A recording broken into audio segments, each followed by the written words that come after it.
Além do conselho de escola, os estudantes têm os seus próprios colegiados de participação, né? E às vezes a escola não favorece que esses colegiados de participação dos estudantes apareçam e se fortaleçam. Historicamente, a nossa escola sempre encarou o Grêmio como um instrumento ou perigoso para a gestão ou a serviço da gestão. Então, em algumas experiências, o Grêmio existe apenas para ajudar a escola a ser disciplinada, né? Então, os estudantes do Grêmio são convidados a serem ajudantes na organização da escola, esse é um caminho, ou então os estudantes do Grêmio são vistos como inimigos dos professores, dos gestores, esse é outro caminho. A gente tem que abandonar essas duas visões. Os grêmios ou outros processos de organização dos estudantes são processos de aprendizagem da democracia, são processos de aprendizagem da participação cidadã.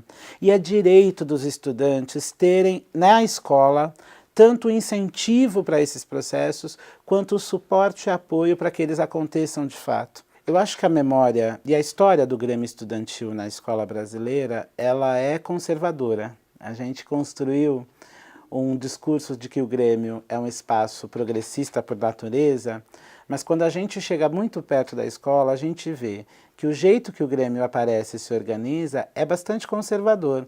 Ele, em geral, está muito controlado pela direção da escola. Em geral, os estudantes, acontece uma chantagem com os estudantes no campo da disciplina.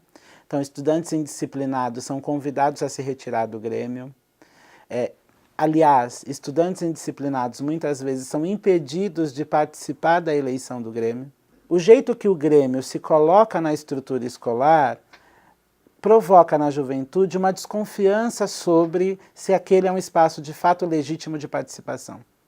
Então as nossas juventudes que estão na escola têm dificuldade de acreditar se a participação que está sendo proposta no Grêmio é uma participação de verdade.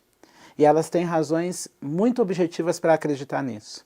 O Grêmio, na escola, não é convidado a tomar decisões sobre o futuro da escola. Então, o jovem, obviamente, constrói com o Grêmio uma relação do tipo desconfiada, do tipo, será mesmo que a diretora dessa escola vai permitir que nós, no Grêmio, participemos da tomada de decisões?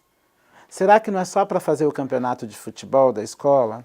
Será que não é só para fazer um apoio para os inspetores de aluno, para os B10 na hora do intervalo? Então, a primeira parte dessa minha conversa tem a ver com o fato de a juventude nem sempre, e com razão, acreditar que o Grêmio é um espaço efetivo de participação. Associado a isso, as novas tecnologias, os novos arranjos sociais têm gerado espaços de participação que a gente não conhecia antes. Então, se a gente parar para pensar, por exemplo, em como foram mobilizados os processos de manifestação de junho de 2013, historicamente, quem chamava a manifestação era partido político. As manifestações de junho de 2013 não foram chamadas pelos partidos políticos. A mobilização foi feita, por exemplo, em comunidades da internet, nos coletivos que os jovens criam nas redes sociais.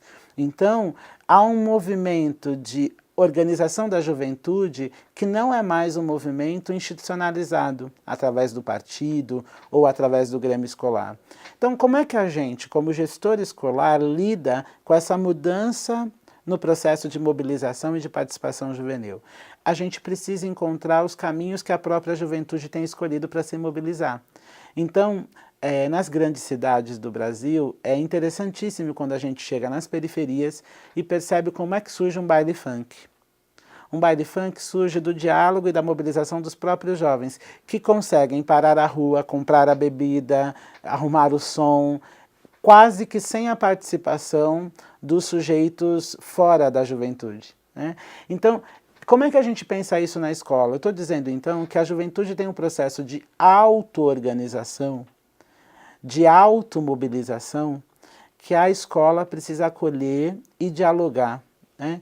Então, dialogar com os jovens sobre o Grêmio, por exemplo, é dialogar sobre uma das formas de organização e mobilização. Os jovens podem escolher outras, né? Então, garantir que a escola seja plural nas formas de participação, garantir que não seja só o Grêmio o espaço de participação da juventude na escola, é um passo importante para a gente reconhecer e valorizar as culturas juvenis que pensam participação de outra maneira.